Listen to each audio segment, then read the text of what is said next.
My name is Maxime Szyf from MAXIMALdesign. And I'm Ruud Belmans from Pinkeye, but you already know that as well. Also, yeah. Going really good now.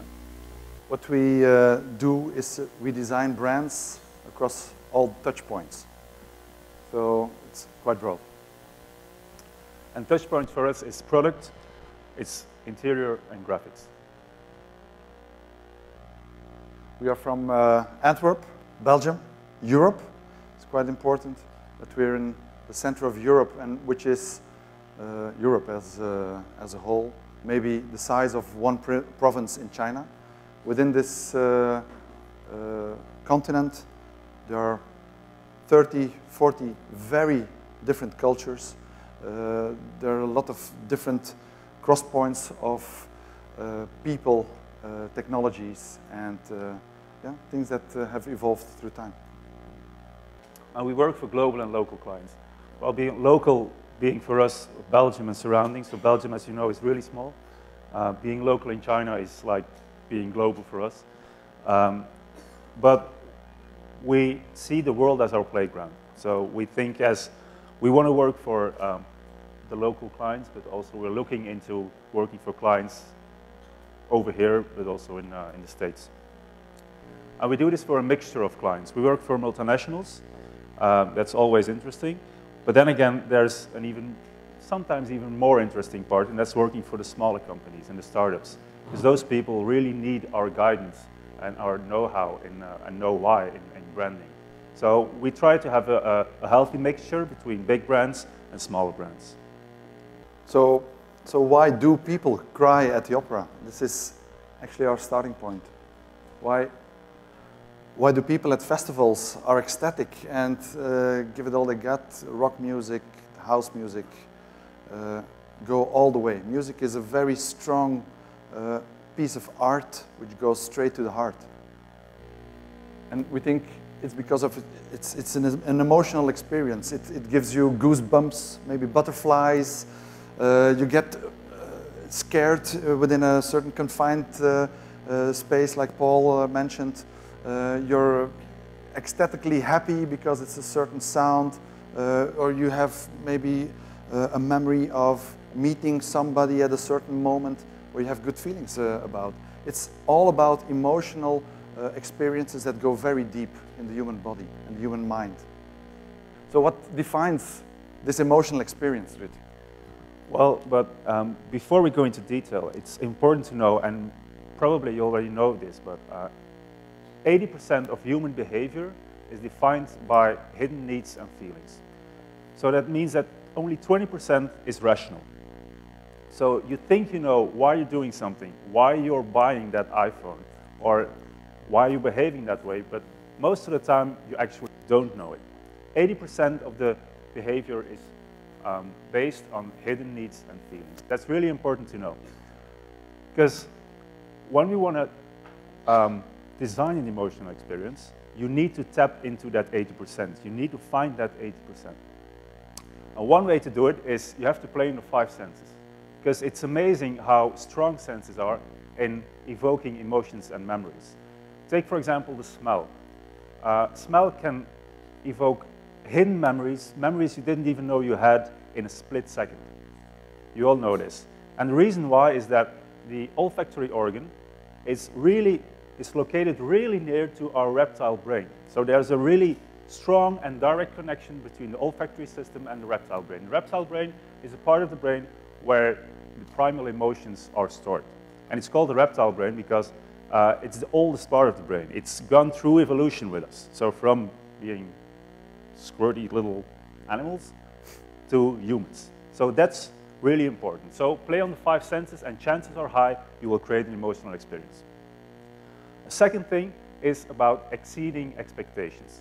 Because when you exceed expectations, you go beyond that 20%. So you go beyond what you think you might expect. So you tap into that 80%. So that's really important. The third element, and that's really close to the previous one, is surprise. Because when you surprise someone, you're fulfilling needs that he didn't even know he had. So again, you tap into that 80%. And that's where you want to be. And the last thing is about tapping into personal and collective memories. And the professor also explained a bit that even though an emotional experience is really personal, sometimes intimate, the themes that are touched by emotional experiences are often really universal and age-old. So they're probably basically the same for everyone. One example to illustrate this is a pretty recent study showed that an emotion can be stored into your DNA. So that's really subliminal, so you really don't know that. And the study went like this.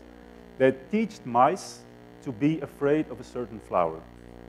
Really simple, they just showed the flower to the mice, they smelled it, and then they got electroshocks, small electroshocks.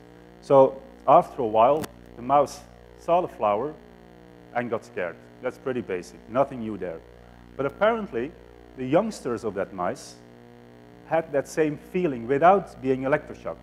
So they saw the flower, they smelled it, and immediately a sense of fear came up upon them. Even stronger, the youngsters of those youngsters had the same reaction to that flower. So that means that a feeling, an emotion, can be stored into your DNA without you knowing it. So you have to tap, as a conclusion of all this, you have to tap into that 80% of hidden needs and feelings.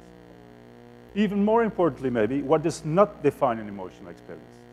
Well, this is actually very left brain information.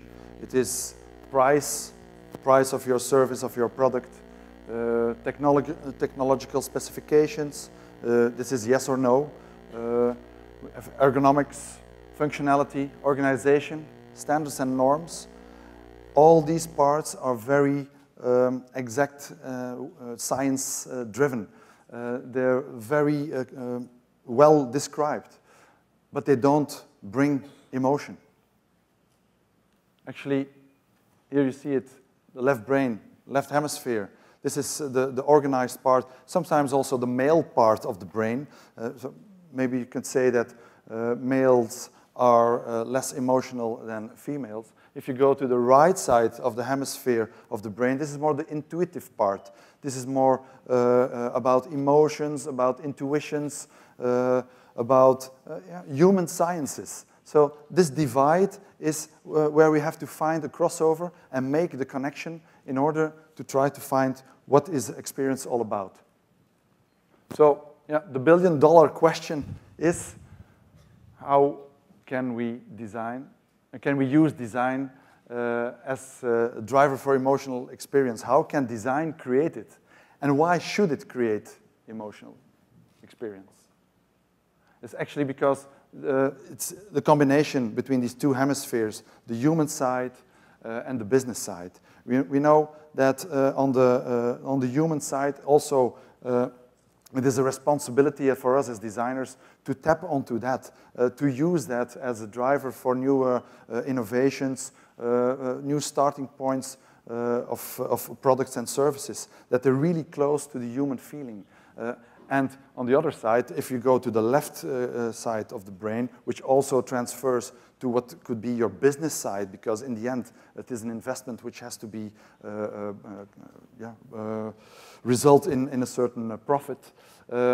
It gives an opportunity for companies, if you do this combination together and try to create the experience of the full product touchpoint, service touchpoint in your design process. So for a minute, let's think of your most precious memories. It can be, I don't know, going to the beach or the mountains with a couple of friends, having a barbecue, having fun, drinking beers, whatever, just a very precious memory. It could even be your marriage, hope for you. It can be everything. But if we do that, we notice that those memories are really positively charged. And that's just the way it works. Humans forget, we filter out the bad stuff, and we keep the good stuff over time. That's just how it works, apparently. I don't know why, but even a bad memory, after a while, it can be quite positively charged, because you make it positive. So that's something unique about those memories of those emotional experiences. Another thing is that they create instant memory imprints. The memories of an emotional experience, they are created instantly. They're like etched really deeply into your minds. So it goes really fast and really solid. And then a third thing, and that's really important these days, people love to share memories of emotional experiences. They just love it. And especially in these days with social media, people just are defined by the sharing of their memories. So everybody's doing it, and everybody's loving it, just to share their emotions, memories. Now, if we translate that into profit, we're not talking about dollars and cents. We are talking about the translation of the positive feeling that goes into brand value. We talk about the humanized brand, a brand that has its values just like persons have. Second part, the memory imprint, this will give the loyalty. People will come back to have the same feeling with that brand. This is what we have to try also to find as an opportunity in our business, that our consumers have to come back to our brand.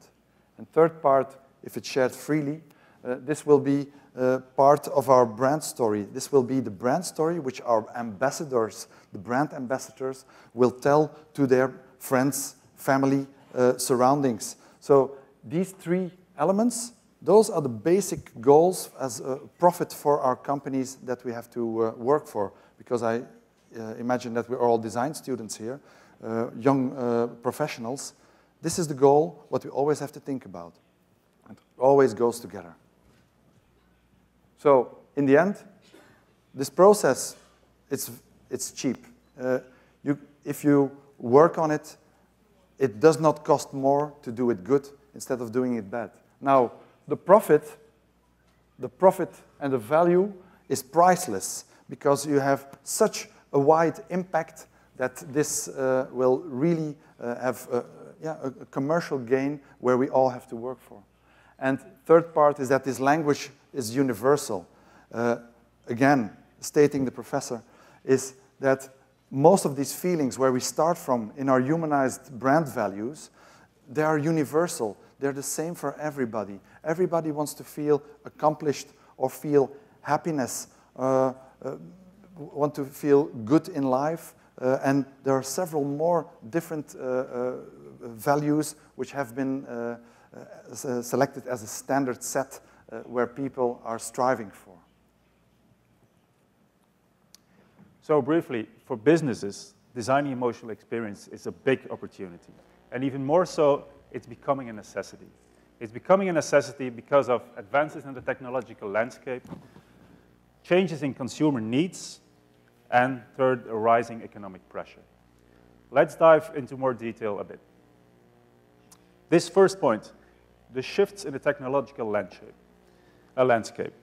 Well, there are a couple of things to explain here, so it's quite a bit complex, but I will try to talk you through it.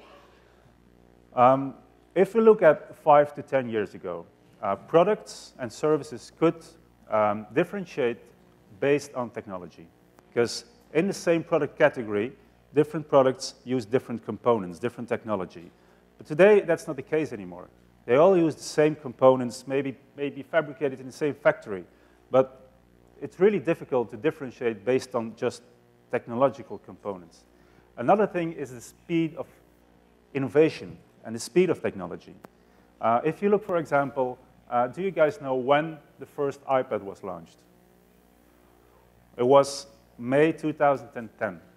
So that's barely 3 years ago. It feels like it's been around for like forever, right? You just really used to use a tab and just How many iPads in the room? Yeah, quite a few. Well, even my son is 4 years old. He goes to the television screen just like this. So it's only been 3 years. So the adoption of technology goes really, really fast. Another thing, which is an important, another thing an important evolution in the last couple of years is the rise of the social media and the fall of the traditional media. Again, a couple of years ago, 5 to 10 years ago, a brand could still shout out very loud in traditional media how good they were and how fantastic they were, and they were better than another brand. And that kept on going for quite a while. So the traditional media got a big rise in the 50s and the 60s, but now there's a big shift going on. The shift of it's a movement towards the social media. If you buy a perfume, let's say, and the traditional media is promising it makes you smell like a flower, but then you use it and it makes you smell like sewage plant or just something disgustful, then you won't be happy, and you'll probably put it on Facebook. And the value of that Facebook post is a lot bigger than the value of the traditional media.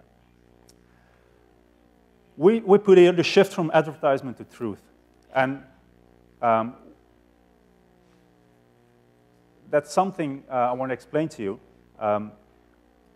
A product or a service or an emotional experience has different moments of truth. A moment of truth is where the consumer interacts with your product. It can be the first time they see the product on the shelf. It can be the unboxing of the product. It can be using the product. It can be sharing the product. It can be everything, as long as it's interaction with the product. And it's these points of interaction that people will share freely on Facebook, Twitter, whatever, social media. So if you look at the graph above, you look that over time, the importance of technology and marketing being traditional media has changed, has really fallen. But the importance of those moments of truth have really inclined. They're really becoming more and more important. And these moments all have to be designed. So the design of these moments will gain a lot of importance in the next 2 years. Now, second part is changing consumer needs. And actually, this is about extra value. It's creating value. Value also over time. I walk up to here. It started, and it's still important, with how product or service is feasible. How can we make it? How can we make it perform? How can a car, which has incremental innovations, do its job, namely mobility? Feasible extra value is the starting point. Second is viable. Is it acceptable for a certain price? Do we relate to that? Can it be made for a certain price? The viable aspect, the economical realm of this value part is also an important element in the total clover. Third is acceptability. Again, with what Ruud just explained with the social media, the truth really goes around much faster. People are much more critical. So you have to tap into that about how products are made, where they are made, how they are constructed, and how fast they go back to the sewage plant or the junkyard. We have to be aware of that. And of course, the fourth part, and for us a very important part, is the desirable aspect of extra value. Again, the example of cars, they bring you very well from A to B, but is it an Audi, a Volvo, or BMW? Same car, 4 wheels, steering wheel and an engine, but the emotion of these different brands make a difference. So you see that these extra values, actually they start from the tangible part, which is the feasible aspect, and they go all around in this way to the desirable part, which is intangible. You cannot grasp that, but it's very, very important. Now, the red part in the middle is the basic element. We need all four. It is important that in our design process, we try to look at extra value on all 4 levels. So, and again, we all know that there's a rising economic pressure. I will not go very deep into that, but there's a global competition which is rising. If you see the companies which are evolving and bringing up new ideas, but also if you see that manufacturing companies, for instance in mainland China, are becoming their own companies, bringing their own products to the market. Big evolution for long-standing brands. and the increasing speed of innovation faster and faster. So sometimes it goes very fast that maybe we go faster than the human values can follow. So this creates a climate for opportunities, which can give us new insights of how this design process can go forward. So why should we create these emotional experiences? I think very briefly. Yeah, let's take a short summary here. First point, it just makes sense from a business point of view. That's pretty important. So from a business point of view, just do it. On a designer's point of view, it's just our responsibility. It's our mission to create a beautiful place and an expressive place. So that's what that's why we exist as a designer. And as I told you, it's becoming a mandatory. Because brand success will evolve from traditional marketing to moments of truth. Well, and then is the question, can design create these emotional experiences? And the answer is pretty simple. Yes. This is an example, Harley-Davidson, motorcycles. It's an old brand. It is a functional product for mobility. It was used by the military, by the police, and at a certain moment it started to be used by the Hells Angels and other friends of them. But in a certain moment, and it was 1984, they designed a new engine. The engine was more durable, it was better, it functioned better. You could really ride with that without having to be a technician. So this was an evolution. Now more people got access to be the safe rebel. They could also buy this brand and become sort of a Sunday rebel, but as you see it now, they really tapped also into that complete product story, and they are a really huge brand where people have the full heritage of this brand within the products which they buy.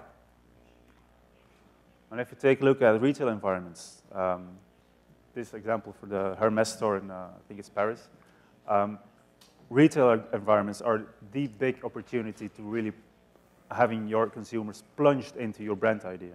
They're really surrounded by 360 degrees into your brand. They should tell the whole brand story within that retail environment design. Retail environments evolve more and more into showrooms instead of just functional places where products are being sold. It's about the story being told and about dipping consumers into that brand idea. Another great example, and maybe the best example of it all, is perfume bottles design. 99% of the time, a perfume bottle isn't even used. It just stands there, whether on the shelf in the store or in your bathroom. It's just there. You don't use it. But still, it exudes the total brand identity, and it exudes a specific emotion onto its owner. So I think perfume bottles are like the best example to illustrate this. So how can design create the emotional experience, Ruud? Well, there are 3 points that we summed up, and we'll go into detail after this. But the first one is you have to change the design process. We have to really change the way we're used to design into something new. Second of all, within this design process, you have to apply the right tools and methodology. We'll come back to that later on. And third of all, really, really important, that's the human side of it all, you have to create the perfect team. But let's take a look at the first point here. Now, design process, as we know it in our left brain mindset, is about know-how. It's about tangible aspects. It's about functionalities. It's about the first set of extra values which we had to develop. Know how to design a product, a retail environment, a service. Know-how is actually quite accessible. But we want to have it more on the other side of the aspect. We want to start by the know why. Knowing why we want to create a certain service for our customer. This is the intangible part. And in this process, we start by brand strategy and trying to see the brand as a human with its values, with its personality, with its complete set of given that defines how a brand communicates with a consumer. This is really a starting point. And from there, the difficulty is, how do we translate this intangible part into the tangible, into design language? How can we create brand values which in the end show on every level in your touchpoint collection? If your company wants to be a friendly company, your product has to feel and look friendly, has to smell friendly. The communication, the retail, everything has to be friendly. I'll give you an example. We worked for a Dutch company called Nomad. They're an outdoor company. We worked on their brand strategy. The reason why, the raison d'être, why they exist is that they want to give their consumers the possibility on every moment in their life that they are free to leave. I take up my bags, I pack in my tent in my sleeping bag, and I can go whenever I want. So this is a kind of position where you say, okay, I'm quite self-assured. I don't care about a lot of the rest of my environment, but I can choose when I want to take a certain action. From there, we translated those feelings, those values, into a certain quite edgy design language, which was transferred onto luggage and bags, onto tents and sleeping mats. Actually, we tend to say we did 75% of their products except for apparel and shoes, but then they asked us also to do a collection of shoes. So that this design language, that this signature from this brand is all over every touch point. Well, the second thing we showed you was you have to apply, within this process, you have to apply the right tools and methodology. Earlier before, we said that creating an emotional experience is mostly about exceeding expectations and creating surprise. But in order to do so, you have to know what the expectations of the consumer are. And there are a couple of techniques for that. This list isn't limited, but we just talked you through some of them. You have to do research to the client. You have to communicate with them to really know what their expectations are in order to exceed them, so to tap into that 80% that the consumer isn't aware of. A good thing to do is to map the customer journey. And the customer journey is the process, all the steps that a customer has to go through while interacting with your product. It starts with looking for information on the internet, maybe just reading a Facebook post someone else posted on your brand, to really going to the store or shopping online, whatever, and buying it, opening the box, interacting with the product. Those are all different steps. You need to map those. You really have to make like a mapping of all these different moments. Why you have to do that is when you do that, you might find some gaps in this process where you haven't found something for, where you haven't designed something for. And those are the moments where you can, those points are points where you can differentiate yourself from other brands. Yeah, that's a bit everything I told you on that.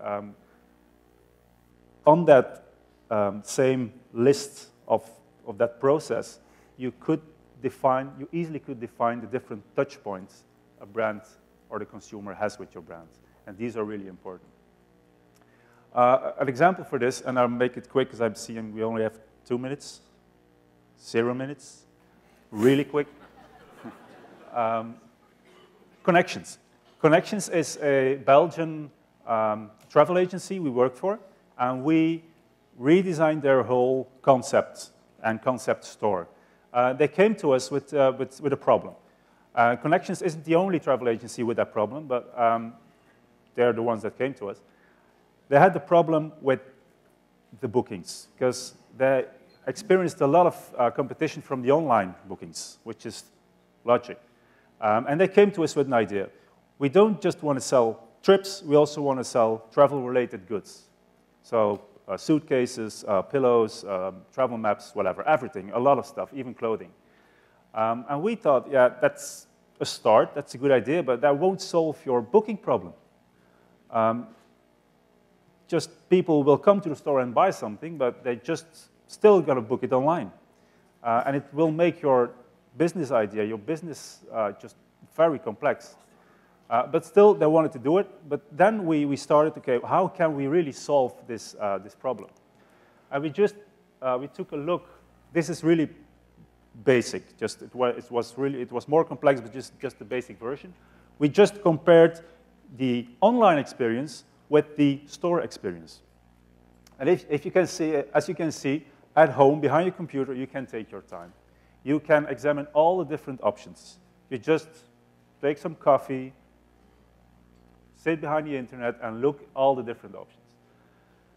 Another thing about being online is that you're part of a community. You can read reviews and blogs. So it's first-hand information you get, and it's that kind of information you trust more than the information you get from the person trying to sell you a trip.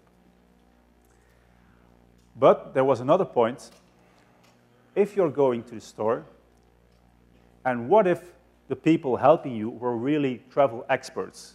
Maybe not the people working there, but maybe there's people available in the store that went on a trip for a couple of months, and they're coming to the store and tell you about it.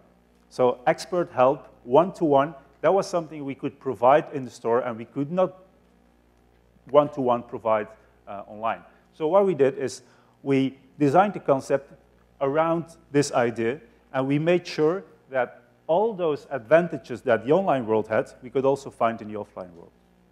For example, we made a community room with sofas and a big table and a library where you can just find out all the options you wanted, because if you're just sitting behind a desk with someone trying to sell you a trip, you always have the impression they're just selling something and it's already a selective list that you can choose for yourself. So we made it possible within that store.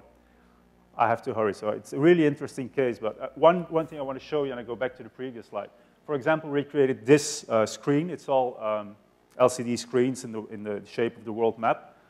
And people abroad traveling with connections, through the Connections app, they could send a picture and write a message and just post that picture and message on this wall, on the exact location where they were. So there was an immediate connection between travelers abroad and people thinking about booking a trip. So it's all part of being part of that community. The last thing, it's all about creating the perfect team. Now we go back for a minute to our music analogy. Like a music band, you need different skilled people. One's playing the guitar, the other one is playing bass, the other one is playing the drums, but they all connect and interact and communicate with each other in order to really perform the perfect piece. Well, the same goes for a design band. It's a design group, it's a design studio. You also need different skilled people, but importantly, they must interact with each other. A graphic designer should interact with an interior designer, with an architect, with a product designer, because they're all specialized in one thing, but at the same time, they're generalists. And this is the way our band looks in our studio. We call ourselves a crossover design studio because we have all those different disciplines in-house, and we find it really important that they really connect with each other and interact with each other. So okay. I think, yeah, I'm sorry, Ruud. I think it's time to recap because we're getting a nice height. First we start, if we take a recap of our process, it is, in the first place, it's all about process, not about coincidence, how to create an emotional experience. We start with the intangible part. And the intangible part starts with humanized brand strategy, putting the values first and making a brand personality out of that intangible part. Second part, translation. Change the design process, create the perfect team, and apply the right methodology and tools, making the crossover between intangible and tangible. The tangible part is designed for all the senses and designed to all the brand touch points, so that we have the complete set of elements which we have in our power to change. And if you succeed in doing this, chances are high you will create a beautiful emotional experience. Emotional experiences are about exceeding expectations, creating long-lasting memory moments, and about surprising and delighting the customer. When you have reached this, well, it will certainly, the result will be profit. But profit already told you that it's not only about the bucks, it's about brand value, brand loyalty, and creating brand ambassadors. So I think we have to stop now. But one final thing. But as this is an audience for designers, mostly, you should design your brand you work for or you work with on all the touch points in this new type of process. Thank you. Let's have one question for this excellent duo from Belgium. Who has a question? Over there in the back. Thank you for your emotion talk. When talking about the emotional experience, sometimes we can raise the level as much as we can, but there should be a limitation. Maybe when riding a bike, I don't want to cry and something like that. How can we control the client's emotional experience in a suitable level? Okay. Any tips? Okay, thanks. Well, how to control it is it's pretty difficult. You can steer it in the right direction, and again with the rise of the social media, I think it's a good thing for brands basically, because you can, how you say it, you get a lot of information from your clients, and if you see that it's going in the wrong direction, if they're being under-emotional maybe, if it evokes the wrong emotion or maybe too high, then you can maybe change or steer a little bit. But I don't think you can do it right from the first time. That's my idea. And also think in a process, it's all, if you see, remember the value clover, actually on every part, every aspect, you can make a sort of a checklist. And in the process of developing new concepts, you have to recheck all these values and these extra values which you have selected. So, but this is on the design part in the design team, that you really keep control over everything that you want to communicate at the end of the story. And if you're complete with all the touch points and all the senses, then experience will be created for the consumer, for the user, coming in communication with your brand. Yeah, and it's really important to, in everything that you do as a brand, to stay authentic. Authentic, I'm not saying that you need authenticity from, like, you were founded in the years 1836, whatever, but you need to be honest with your customers. If you're getting feedback from them, and it's a bad feedback, just go in interaction, in communication with them, and just ask them what you could do better. Don't be like, I'm the big brand, I know it all. You should just have a real good communication with your clients. And that will control their reactions and their experiences. And authenticity will make it all good for them. You may not be able to design a experience and be sure of it, but you can design for a experience, right? Yes. Yeah. Yeah. And create all the circumstances, conditions to have Exactly. it. Yeah, and then you have to let it go and see what happens. Yeah. Exactly.